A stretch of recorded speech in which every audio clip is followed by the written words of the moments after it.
سلام به همتون دوستان. این روزای کارانتین بهبودن نمیگذاریم، در خانه نشسته خوردن و خواب کردن یکس میمونیم. چیکار میکنیم؟ با ورزش مشغول میشویم. هم از این بیماری خود رو محافظت میکنیم و هم بدنمون رو پرقوت میکنیم. برای این ما به یک چیز عادی به عنوان این همی فرد به یک 10-12 کیلو احتیاج داریم و یک چند حرکت های نو رو به شما نشون میدهم. مثلا برای پهن کردن کتف ها یک حرکت آسان است، آن رو میکنیم. این رو هر روز دوام دهیم خوب میشود به فکرم. در این حرکت هم کتفهایمان رو پرقوت میکنیم و هم روحیت فرزندمان رو شاد میگردانیم. ای بچه ایخه کلان شده ای تو.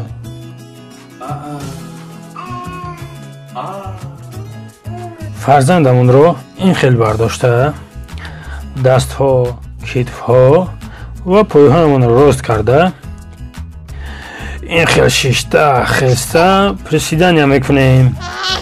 دیده استاده اید گویا بازی کرده استاده ایم. چه خیل شادی دارد کودک.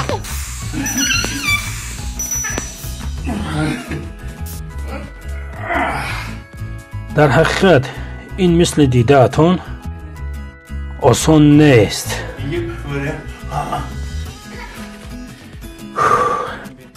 و مثل این اگر دخترچه باشد باز هم آسانتر است. اگر دخترچه باشد دخترچه رو توصیه میدهم، چون که پسر وزن‌تر است. بله، ما با پسرم یک حرکت دیگر داریم. برای این بچه اتون پرخوال بودنش در کار. تیاری بچم؟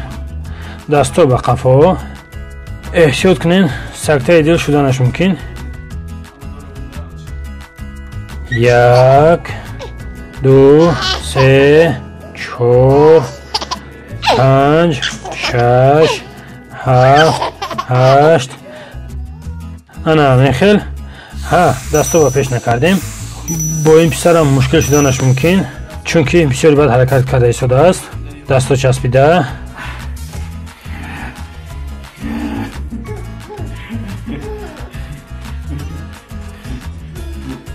بله، شکم گشنه کمتر، برای همین راحت ترم. اگر شکم سیر باشد مشکل تر می شود. بله، به طرف پیش این خیل کردیم. باز این خیل پایهای من رو کشوده و احتیاط کنین بچه تان نغلطه. تیاری بچم؟ تیاری بچم؟ بله، این حرکت به طرف بالای کتفایمون فایده دارد. بله بینید خیلی خورسندی دارد.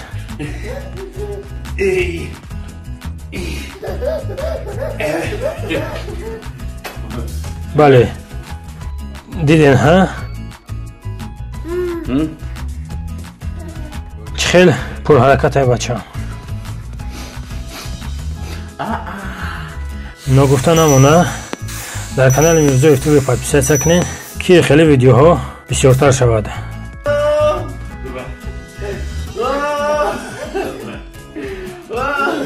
این خیلی خفیده شیشته میخزیم،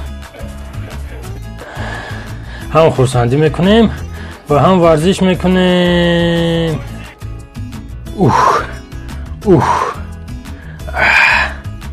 بابا بوم بابا بوم بابا بوم. آی